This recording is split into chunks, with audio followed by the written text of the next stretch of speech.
and welcome back. Today I've got a little bit different of a topic to talk about. It is late Sunday afternoon and my husband and I decided this afternoon that we were going to do something a little different. He has his business and we have the quilt shop, so we are always pulled in one direction or another. We've always got things to do. We don't really have a lot of downtime.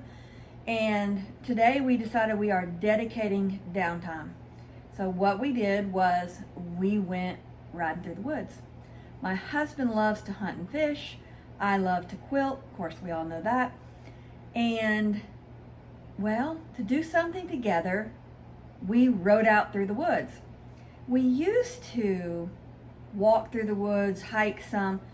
We can't do that anymore. And long story short, I fell in a hole years back. A lot of y'all know this.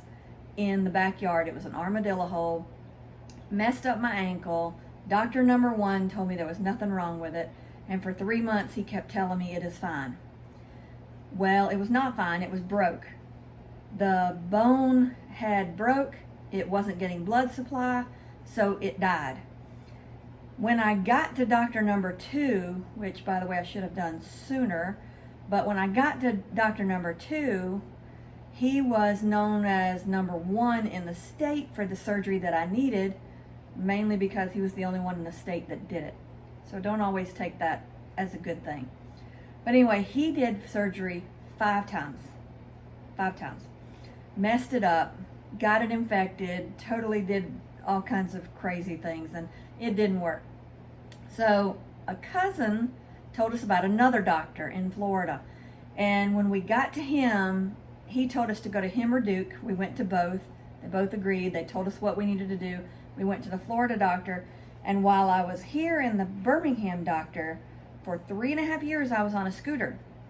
When I got to the Florida doctor, instead of being on the scooter, which by the way, the Birmingham doctor was about to amputate the foot, I got to the Florida doctor and he did 2 surgeries. One to undo that surgery that the Birmingham quote unquote doctor did. And the second surgery was to fix it the right way. So after 3 months, now 3.5 years on a scooter in Birmingham, after 3 months with the Florida doctor, I was walking and all was fine and my foot is still attached. So we are good, but we can't go hiking. We can't ride bikes. We can't do a lot of things on the foot. I have to sit a long time. I can stand and then sit. I just can't hike like we used to do. So that's my point in telling you that.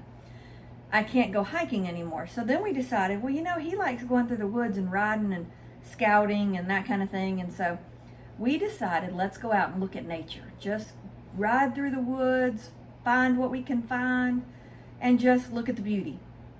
So that's what we did. And we found some amazing things, which he had already seen before, but I had never seen before. And I'll show you some of that. It was beautiful. And it was nice. It was nice to get away for a little bit. But you know me, I've always got a project to do. So knowing that we were going to do this afternoon, yesterday I prepared myself. Of course I had to have a project to carry along with me.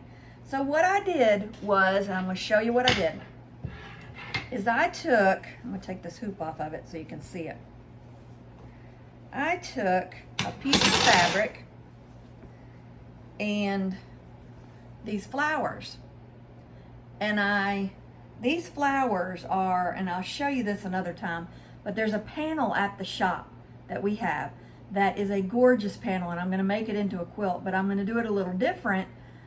So this part, the panel is a square panel, and I'm going to cut it up, and then along one side it had these flowers, and then it had leaves. It had like a flower and a leaf and flower and leaf, and just down the one side of that bolt of fabric.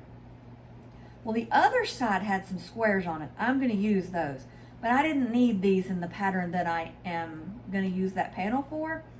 So what was I going to do with these? Well, I can't throw them away, and they're perfectly cute little flowers. So we took these and took some Heat and Bond Light and put on the back of it and just ironed it onto this piece of fabric. So now I'm going through, I made myself a little pouch that has my different color threads that I need. It has a pack of needles, my scissors, a pencil just in case I needed any kind of marking tool. So I took this along the ride with us, and then I took this. So what I did next was just started stitching on it. It's really easy, it's really fun, it's a great take with project, whether you're going to carpool line and you've got to sit for 20 minutes on the carpool line, there's something to do. Or if you're driving from one point to another for vacation or whatever, if you just have a little time and you want to do something but not just sit, this is perfect. Also, this is something I will do in front of the TV. If I ever sit and just watch TV, I've got to have something to do. So this is what I will do. So let me show you how I did it. What I did was I took a hoop like this and I put this on one side, flipped it over, made sure that that leaf area is inside this hoop because that's what I'm going to start with, and then I put that hoop on just like so. So now the hoop is on there. What I'm going to do is make a stem. I've already made one here, so I'll show you what I'm talking about. Here's my stem, and this is what I'm going to duplicate. It's that stem. So I've taken my needle, and this is just cross stitch thread, the DMC threads, and I'm going to make a knot on one side, pull it up. I'm going to take my thread and hold it up. I'm going to go around that same spot again, and I'm going to go up and back in from the bottom to the top, maybe 1/4 of an inch, 1/8 of an inch, not even that much, just whatever you want to do. But I want my thread to be under that needle. I want my needle to come through that thread so that when it comes up, it's knotted like this. See how my thread is in that piece that it's pulling? Then I'm going to go back in right under where that went. And I'm going to do the same thing again. I'm going to come back up just a little bit above it. Make sure that my thread is under that needle so my needle comes through it when it makes the loop. This is called a chain stitch. Then I'm going to go back again through that area of that loop it made and back up again. Make sure my needle goes through it. There you go. Do it again. Your stitches don't have to be perfect. Nobody's going to sit and measure them, but make sure that your needle goes through that loop. And I'm going to keep doing this all the way till I get here, and then I am going to knot it off on the back. So here we go. Needle is through the loop, and I'm pulling. Again, this is the chain stitch. Down in the center of the loop, up just a little bit above it, needle through the loop of the thread, and I'll keep doing this till I get to here. I'm going to do that on all the flowers like I did the first one, and then we're going to go and outline with a blanket stitch around all of these flowers and the leaves, and I'm going to do all these stems first, and then I'll come back and do the flowers. Or you can do the lent stems and then the flower and do one at a time. But since I've got my needle threaded with the green, I'm going to keep going with it. So I'm going to keep going with this till I get done with this, and then I'll start the petals and the leaves. I want to show you one thing before I moved on to the flower. Once I've got my last part of the stem on there, I'm going to go back down, not in the same spot, but in a close spot. I'm going to push that needle through, turn it to the other side, pull it through, and then just knot it. Of course, my needle came out, but I'll fix that and then I'll knot it. So I'll knot it off just like I started with the knot, and then we're done with this and we'll move on to the petals. Okay, I've knotted it off. I'm gonna cut the extra string off, and my stem is done. All I need to do now is go around the petals and the leaves of this flower. And I forgot to mention that on this DMC threads, you know, there's 6 strands inside of here. You can do however you want with the numbers of strands, but one is not going to be seen as good. I use 3, and this is what it looked like. So I use 3 strands for that right there. So now let's go ahead and do the petals and the leaves. We're going to work on this blue flower now, but one thing I forgot to tell you was when you are starting with your new threads, you always want to keep this portion of the thread paper wrapper in your bag so that you can know what color it is. If you run out, you'll still be able to get that color. I know most people know that, but some people don't, so I'm making sure everybody knows it. So for going around here, the flower petals and the leaves and the center of the flower, we are going to go with the color of that item, and we're going to go doing the blanket stitch. So I'm going to start at one point, whichever point looks good. I'm going to pull my needle up. Then I'm going to put my thread over the top. I'm going to come down a little bit and back up a little bit, making sure my thread is behind my needle. So I'm going to do this right here. Pull it through, and then it loops that thread around the thread that's coming up through the back now, and it makes that stitch. But you always make sure your thread is above. Go down a little bit.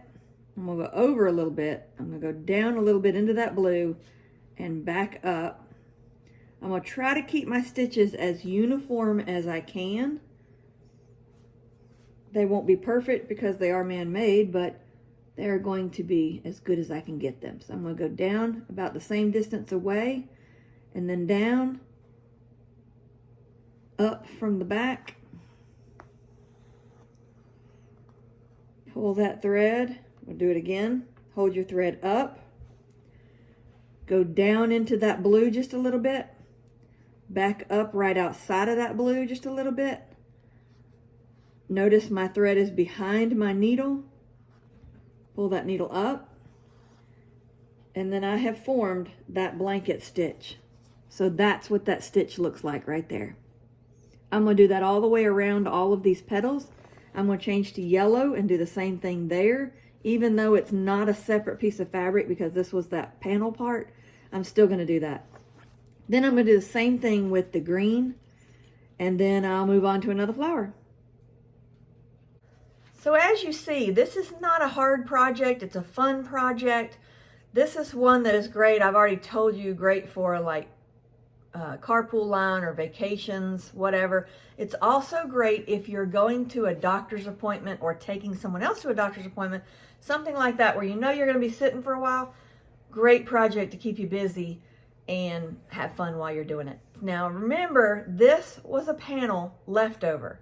The panel, I'll add the link into the description of this video, and a picture of it. But the panel itself is a very pretty panel.